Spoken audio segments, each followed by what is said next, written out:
Bonjour à tous. La nutrition dans la paracha. Cette semaine, évidemment, parachat Bereshit. La vérité, je vais vous faire un aveu. Je suis très content de vous retrouver. Après pas mal de temps où il n'y a pas fait de vidéo de la nutrition dans la paracha. Et Baruch Hashem, pour Bereshit, le renouvellement de la nature, de la Torah, je suis très fier de partager ça avec vous. Alors cette semaine, évidemment, la faute d'Adam Arishon. Tout le monde nous dit qu'Adam Arishon, il a fauté dans la nourriture. On va voir ça dans les pasouks. Qu'est-ce qui est marqué dans le pasouk? On est au chapitre 3, pasouk Vav, pasouk 6. Vatere Aisha, et la femme a vu, donc Rava, qui tov ha'etz le ma'achal, que l'arbre qu'on appelle etz adat tov vara, l'arbre de la connaissance du bien et du mal, elle a vu que cet arbre-là était bon, tov, c'est pas vraiment bon, était complet, les ma'achal, pour pouvoir manger. Vechi ta'ava ulainaim, c'était comme une ta'ava, une envie pour les yeux. Venechmad ha'etz le'askil, et que cet arbre-là, il avait cette possibilité de donner ce qu'on appelle un sechel, un niveau intellectuel élevé. Vatikach mipirio vatochal, elle a pris du fruit, elle a mangé. Vatiten gam leisha, elle a donné aussi à son mari, ima, avec elle, vayochal, et il a mangé aussi. Jusque-là, tout va bien. Mais je vais m'attarder sur un terme que la Torah répète plusieurs fois à travers toute la Torah qui débute ici, qui est ce qu'on appelle le péché originel. Le mot péché a une très mauvaise connotation, évidemment, mais le chet, en hébreu, chet ne veut pas dire faute. Il veut dire le'arti. C'est une déviation.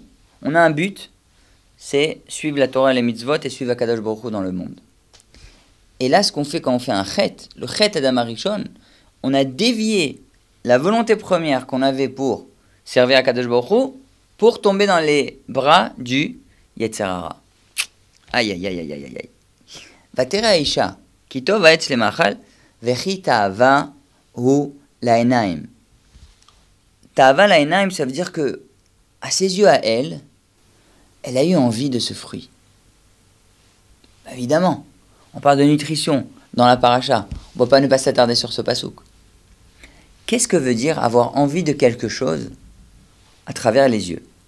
Beaucoup plus tard, dans le Sefer Bemidbar, Parashat Shelach Lecha, la Torah va employer pour le Chet HaMeraglim encore un Chet qui va nous coûter très cher pour toutes les générations.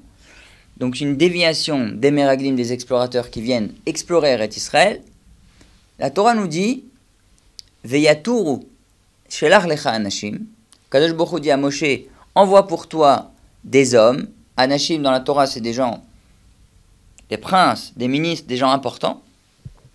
Veyaturu Teretz Kenan, et qu'ils fassent ce qu'on appelle la tour et Teretz Kenan, qu'ils visitent, qu'ils explorent la terre de Kenan.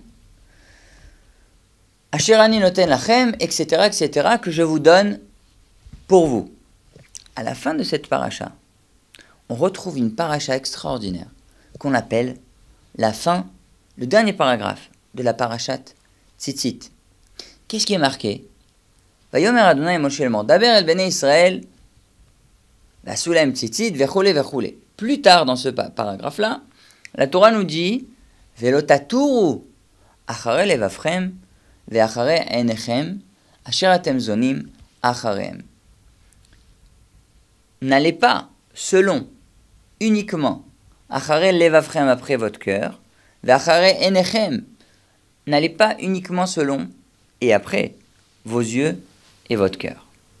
Et les Chachamim, évidemment, nous disent que le cœur et les yeux sont reliés. On va tout de suite voir ça. Les Chachamim ont appris Velotatoru achare levavchem. Il ne faut pas aller uniquement avec ces deux cœurs. Ils ont appris que c'était ce qu'on appelle Avodah Zara. Ne pas suivre la Avodah Zara. Ve'achare einechem, c'est Gilui Arayot. L'adultère, lo alenu. Donc les yeux c'est l'adultère, le cœur c'est la Avodah Zara. Mais à la base, avant l'explication des Chachamim, dans le Pshat, quand je vous dis, le Pshat, ça veut dire la manière explicite et simple des mots de la Torah. Velo taturu achare levafrem vachare enechem. Quand je vous dis, n'allez pas uniquement et ne vous comportez pas en fait, n'explorez pas la vie, ne visitez pas la vie, ne vivez pas votre vie uniquement selon votre cœur et vos yeux. Ça veut dire que tout ce qu'on fait uniquement avec les yeux et le cœur, sans mêler à Kadosh Baruch Hu, c'est un problème. Par exemple, ce qui se passe ici dans le Sefer Bereshit, dans la première paracha de la Torah, Vechi ta'ava ulaenaim. Quand je vois une belle chose, j'en ai envie. Pourquoi? Chachamim nous expliquent et nous disent Aenaim root, alev chomed, vayadaim osot ta'avera. Comme ça il dit Rashi. Sur le pasuk Velo taturu achare levafrem, il dit que les yeux, ils voient, ils regardent. Waouh, il est beau cet hamburger frites. Waouh, elle est belle cette pizza. Oh, il est beau ce shawarma. Il est bon, il a l'air bon ce falafel. C'est vrai, c'est bon, ça a l'air bon. Ta'ava la'enaim. Alev einaim ro'ot. Les yeux voient. Et ensuite, qu'est-ce qui se passe? Ah, ça me rappelle mon enfance. Ah, mon premier shawarma en Israël. Ah, mon falafel, etc., etc. Et ça me donne envie. Et ensuite, je vais acheter et je mange. Pas moi, peut-être d'autres, mais moi, Baruch Hashem, plus depuis longtemps. Donc la ta'ava dans les naïm, la ta'ava qui vient déjà dans les yeux. N'allez pas uniquement selon vos yeux et votre cœur. C'est exactement ce qui s'est passé avec Chava et Adam Arishon. La ta'ava des naïm.